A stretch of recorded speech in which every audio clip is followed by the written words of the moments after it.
antisémite par l'ADL et archivé, authentifié par l'organisation elle-même.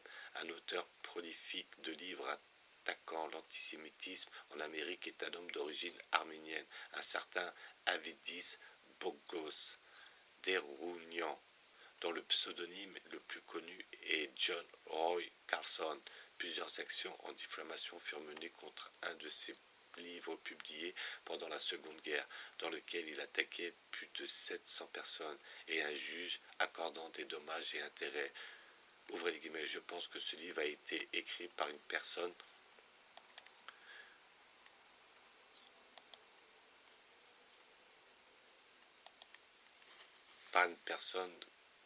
complètement irresponsable qui désirait dire n'importe quoi pour l'argent. Je ne le croirais pas, sous serment, ni à aucun moment après. Je pense que le livre a été publié par un éditeur désireux de publier n'importe quoi pour l'argent. En novembre 1952, un intervieweur de radio confronta cet homme à un correspondant à l'étranger américain renommé M. Ray Brock, qui taxa Carlson d'avoir autrefois publié un feuilleton méchamment antisémite intitulé The Christian Defender. Cela ne pouvait être nié, comme la chose était connue. Donc Carlson dit qu'il l'avait fait avec l'approbation de la Ligue anti-diffamation. L'intervieweur l'interrompit alors pour dire que l'ADL, auprès de laquelle il s'était enquis, confirmait cela. La confirmation était inévitable.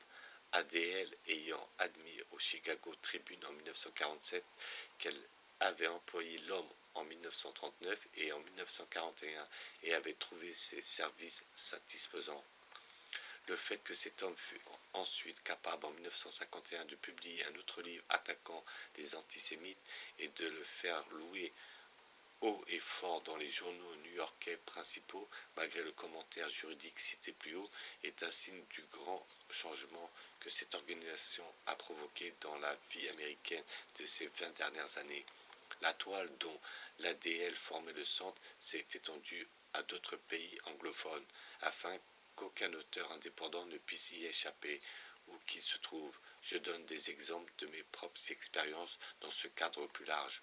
En mars 1952, Trutt, qui n'était pas assujetti à l'époque, rapporta que le Congrès juif canadien avait demandé à un libraire canadien de retirer de ses étagères un de mes livres. En visitant le Canada cette année-là, je menais l'enquête et constatais que cette pression sur les libraires canadiens était générale. Beaucoup d'entre eux s'y étaient soumis. À la même période, un journal sioniste en Afrique du Sud déclara, ouvrez les guillemets, avant que le temps ne vienne où les groupes raciaux seront protégés par la loi, aucune librairie n'a le droit de dire qu'elle vendra des livres, tels que certains livres de Reed.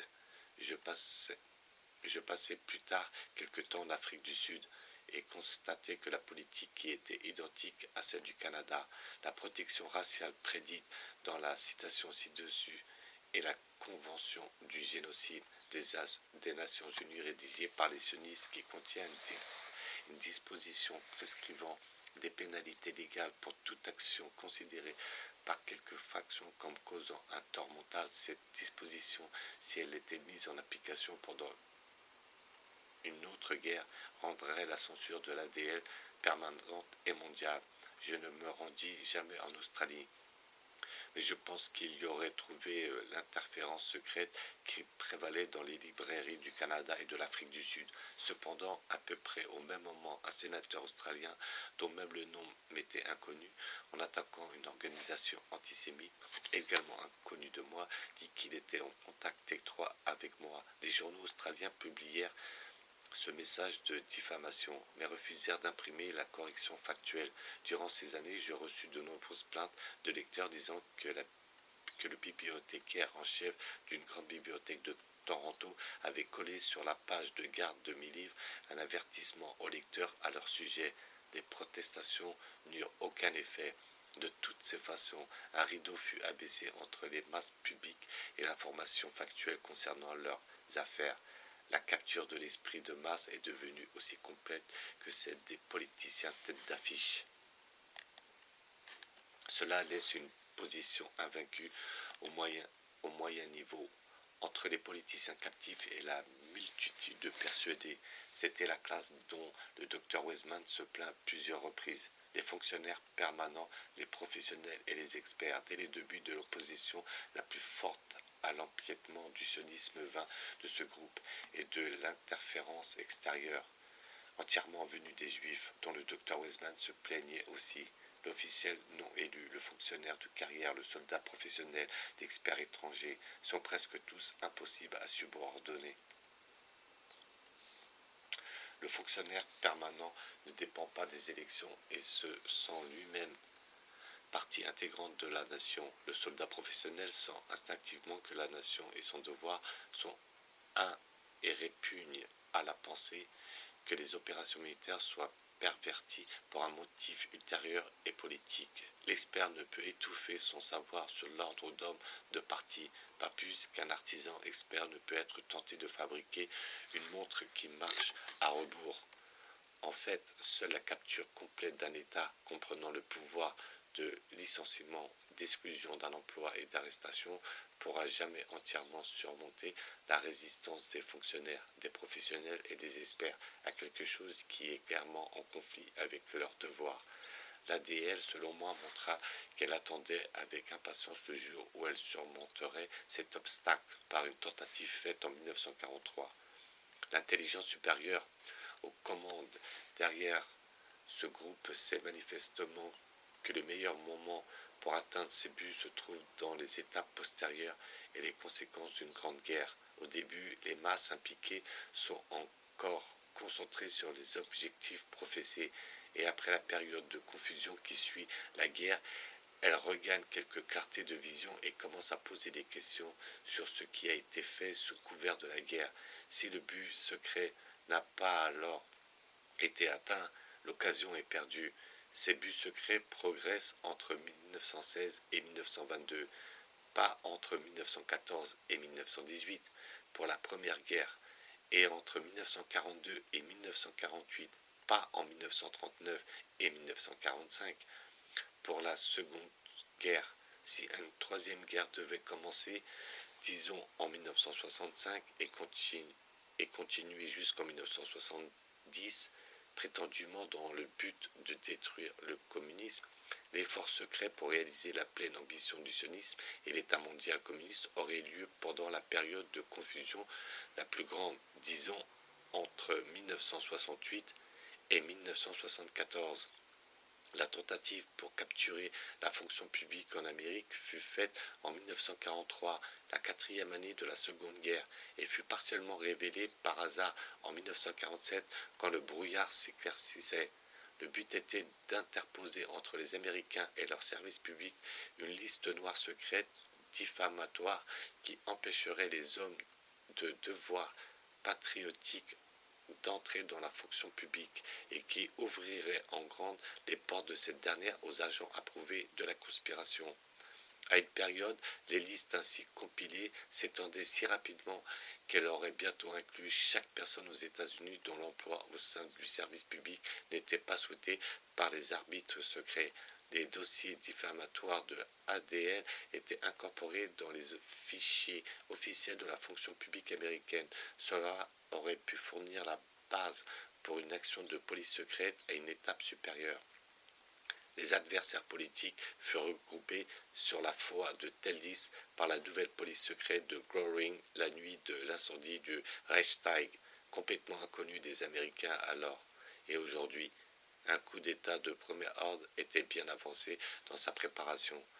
M. Martin Diez décrivait un jour ADL qui fournissait ces listes comme une organisation terroriste en utilisant ses ressources non pour défendre la réputation des Juifs, mais pour forcer et imposer la soumission aux objectifs de leur organisation par des méthodes terroristes. C'est une ligue de diffamation. Cette description fut confirmée par les révélations du sous-comité d'enquête sur la commission de la fonction publique fondée par le comité des dépenses de la Chambre des représentants américaine qui se réunit le 3, 6 et 7 octobre 1947 sous la présidence du représentant Clair Hoffman du Michigan. De même, cette enquête fut provoquée par les seuls efforts d'individus. L'effort entier du gouvernement fut exercé à empêcher celle-ci. Quelques fonctionnaires loyaux virent ce qui était en train de se faire en secret et informa certains membres du Congrès que les listes noires étaient insérées dans les fichiers de la fonction publique. Même cela n'aurait peut-être pas mené à une action si ces membres du Congrès n'avaient pas appris qu'eux-mêmes se trouvaient sur la liste noire, due aux contraintes léguées par la longue administration Roosevelt. Même à l'époque, on ne put mettre en route l'enquête que sur les motifs que les fonds votés par le Congrès étaient mal utilisés, d'où l'intervention du comité des dépenses. Environ une centaine de sénateurs américains et de membres du Congrès apprirent alors qu'ils étaient décrits et certaines de leurs épouses comme des nazis sur les fiches des dossiers de la fonction publique et parvinrent à obtenir des copies de ces fiches qui comportaient une note disant que les informations diffamatoires les concernant étaient des copies de dossiers subversifs appartenant à une firme privée d'avocationnistes.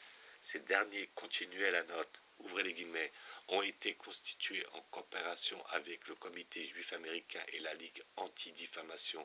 Les sources de ces informations ne doivent être révélées en aucune circonstance. Cependant, davantage d'informations au sujet de la personne surmentionnée peuvent être obtenues des avocats sionistes. L'officier supérieur de ce département de la commission de recrutement de la fonction publique des États-Unis, qui était chargé d'examiner les candidatures d'emploi, fut assigné à comparaître devant le sous-comité en tant que fonctionnaire directement responsable. Il dit que ces dossiers étaient secrets et que l'existence venait de lui être révélée, probablement quand il reçut l'assignation. Les seuls dossiers jusque-là connus de lui étaient ceux qui étaient normalement conservés par son département.